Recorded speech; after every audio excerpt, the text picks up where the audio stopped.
ng composition dito ng TNC. And it's one of my favorites as well, makakita ng Kalea kasama ng isang carry. Yan yung tinatawag kong moderno na Kaja carry na sobrang sikat dati. Talagang -1 panigurado. And itong isang Khalid, pwede din talagang hindi makawala. Baka mapilitin siya mag-tough boots para lang makapiglas. Ngayon, ang pinaka-trump card ng Twisted Minds is itong combination nila ng Phobius at Harley. Kung gaano kaganda yung connection ng Twisted Minds, kailangan nilang i-exhibit sa game na to.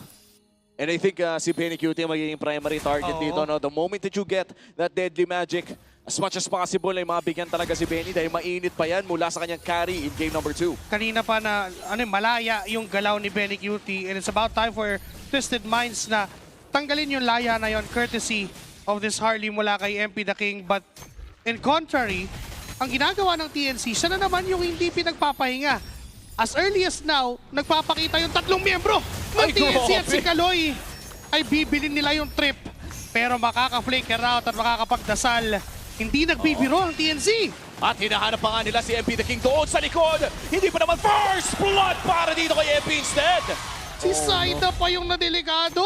Wow, Kaloy, napakagandang paggamit ng hero, pagpiloto ng isang Khalid to counteract. Itong si MP Daki makakuha pa. Kalawang kill, what a dodge! Oh my goodness. At ang maganda pa doon, kahit na nakawan siya ng isang Rock Ursa, nakakuha pa siya ng kill. Oo, at gutom na gutom sa kill si MP the King nung game number 2. Ngayon naman ay busog na busog. 100% ng kills ay nasa kamay ni MP the King. 2 minutes in. Okay. Nakakapitalize agad yung early aggression ng TNC. Na-punish yung mga divers. And this is gonna be hard kasi Harley yung binibigyan nila ng kills. I think that's an early boots para dito sa Harley. Hindi, mukhang direkta pa ata ng Genius Squad para dito sa Harley. Alam mong napaka-update talaga when that happens. At yung turtle na ito ay sisimula na nga ng Twisted Minds pero mukhang hindi pa nila itutuloy. Papatunugin lamang TNC Pro Team. Medyo na-drop ang ball. Ayos na eh. Maganda na yung na-dribble mo na ng matino. Naagaw lang ng bigla. Na-turnover pa. To be fair, ito si Trimmer, maganda yung lane. Nakalamang siya ng gold at ng EXP. Dito kaya Phobius for a while, but MP the King is already level 5. Oh, teka lang ha. Di pinapagbigyan ni Lansu si Trimar na makapasok. Libreng pagong sa kamay ng Twisted Minds. Pero Flicker Throne of Ruins. Counter kill na lang ang gustong gawin ng TNC. Lansu, mababa na ang kanyang buhay. Pero na-delay pa niya ng onte. Chakno ay mawawala din kasama si Trimar, but Saida will perform and getting that trade of 2-2. At hindi pa tapos yung laban. Lower HP parehas.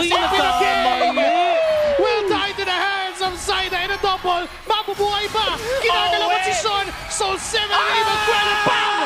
Triple. Saida will get that 3 kills. Ngumiti na pare! Gasuyu coming in from Zaida. Oh no. What an early game sequence mula sa TNC. Napakatagal niya nasa bingit ng kamatayan na piso. One hit from Twisted Minds. MP the King, parang na-foresee niya ata na pupunta sa likod niya, kaya yung barahan niya tinutok sa likod. Yun nga lang, nakapiglas pa itong si Zaida kasi harapan lang yung ginawa doon ng Suyu. RWM na naman ay gagamitin ni Sean dito. Lancy is low. Pabubuhay pa rin. Even with the deadly magic coming from MP the King, crucial heals mula din kay Chakno. Ever TNC mo after losing that early fight, nabawi naman ng sobra-sobra. Nakabawi si Zaida. Pero may team fight sa gitna. Si Sean naman ang magiging next sa target.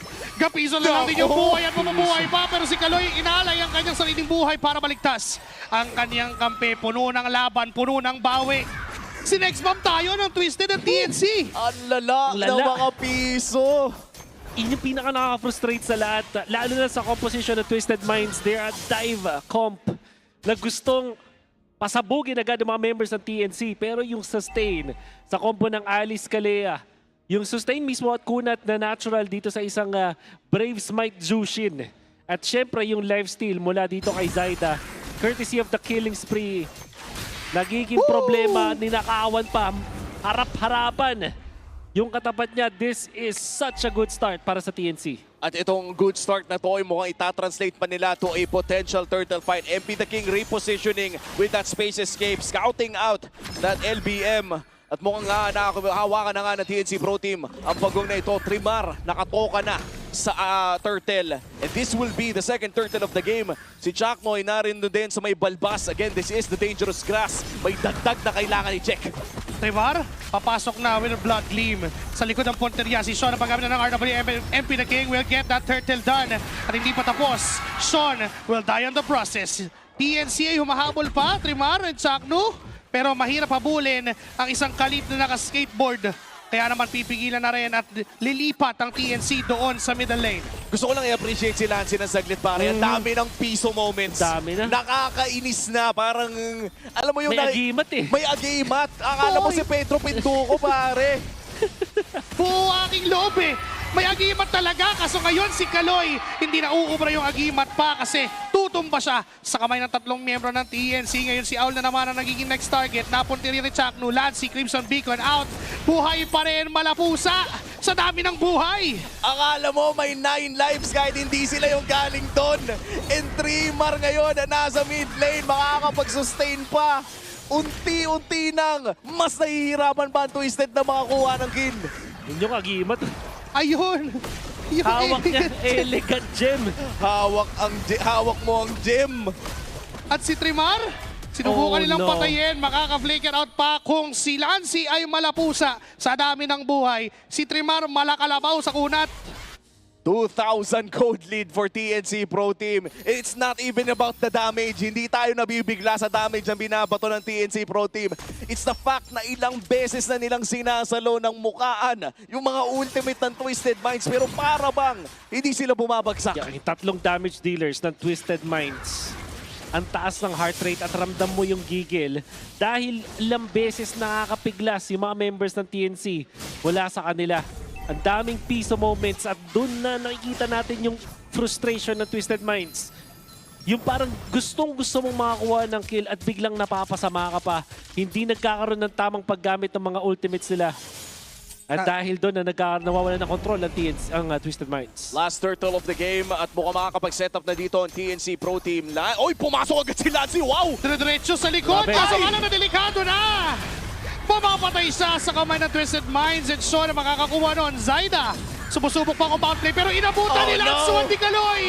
Tinamaan siya ng Dark Wave at yung Infernal pursuit na ginagawa ni Lanzo tuloy-tuloy pa rin sa pagtalon. Ngayon yung Turtle na ang susunod na target. Wala yung juggler ng TNC kaya naman pupunta agad sila at kukunin ang pagong ng laban. Chakno and Very Cutie. May binuhat, may kinopo. Si Kaloy na pa-flicker out, papapadasal buhay pa rin. Nakabawi bahagya ang Twisted Minds. At doon na tayo nag-overheat mga pare. In-stress test ang agimat. In-stress test ang agimat. Sinalubong ng tatlong dilubyo. kahit may siyam na buhay ka doon, pare. Oo. Aabuti ng Sandosena yung kailangan mo doon eh. Nagkamali ng pinasukan etong mga members ng TNC at biglang natunaw ang lead na meron sila. Oo, ngayon naman mukhang Twisted. Alam nilang wala ng dash, kaya kinasa yung Deadly Magic, binalasahan, patay. Si Zaida sa pagkakataon na yon, nabibigyan pa ng espasyo. Ito si Aul. Hirap na ngayon ang side ng TNC Pro Team. Parang isang idlap lamang. Pero teka lang, si Lanzo nasa gitna ng RWM. Trimar and Zandel with the Throne of Ruins pero naiwasan ang mga target niya. Si Lanzo ay tumatalo na naman sa likuran. Buhay pa Atras si nga. Benny, atras ni si Lancy. Gapiso, mga buhay pero Latim. may tinamaan. Ang Deadly Magic, Chakno ay mabubuhay Ayun pa. lang. Yes sir, pero si Trimara magiging kabalit.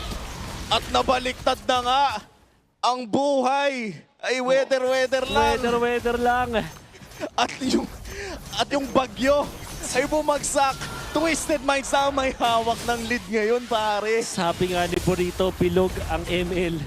At nakita natin na yung pag-ikot ng gulong nandito na sa side ng Twisted Minds. All it took, and I'm sorry to say this, pero yun talagang mali ng TNC sa bottom lane. Oo. Yung pag-stress test nila doon sa agimat na meron sila. Doon nagsimula. Doon talaga nagsimula. Nakapitalize yung error Look na at yun. that. You know. Ayun yun, kita sa graph. Yung Kita sa slide. graph eh. Yung sa atin na pagbagsak. Oo. Doon natin nakita na bigla na lang. Oo. umusbong ang Twisted Minds. Meanwhile, si Kaloy na naman ang magiging target, binuhat at pinatupat ng Shuriken. Si Tira para Yun makakuha lang, ng kill, grabe pero yun. napakagandang dark wave mula kay Lance. So, tatlo yung makukuha niya. Naimit pa ng Deadly Magic ito si Lancy. Ngayon tatlo na yung tutumba. Kapalit lamang ng isa. Clearly a win for Twisted Minds. At partida, hindi pa nag-flicker si Lanzo sa angulo na yun. Kaya naman mo magiging libre ang Lord na ito para sa Twisted Minds. One of the dream dark waves. Womi, alam ko na, alam mo yan. Kinilig nga ako eh. Grabe yung talagang pupunta sila dun sa nilatag mo. Tapos makakapag-unli talon ka. At syempre, nakita natin si MP The King. Walang humarang eh. Lahat kaya ng tunawin. Unfortunately for TNC, expired na ang agimat. Wala na yung anting-anting. Twisted Minds na ngayon ang may control ng mapa. This is really scary for TNC Pro Team. Hawak na nila yung laro kanina. They were in the driver's seat but with one crucial error. Doon talaga nabaliktad ang laro. Twisted Minds, as you said, sila may hawak ng tempo ng larong ito. Hindi makapasok sa loob ng sariling blue buff ang side ng TNC Pro Team. At tuloy-tuloy lamang ang pagpupush para sa Twisted Minds. That's one tower down dito sa may bandang bottom lane at hindi pa nga nila nagagamit yung upcoming Lord dito sa top lane. Even si Owl sobrang laya na humaharap. Sumusubok siya na mag-zone out din ng sarili niya ng mga members ng TNC kasi alam naman niya na magko-commit ng marami ang TNC para lang patayin siya. Oras na niya. Ni Owl dito with the Purify as well.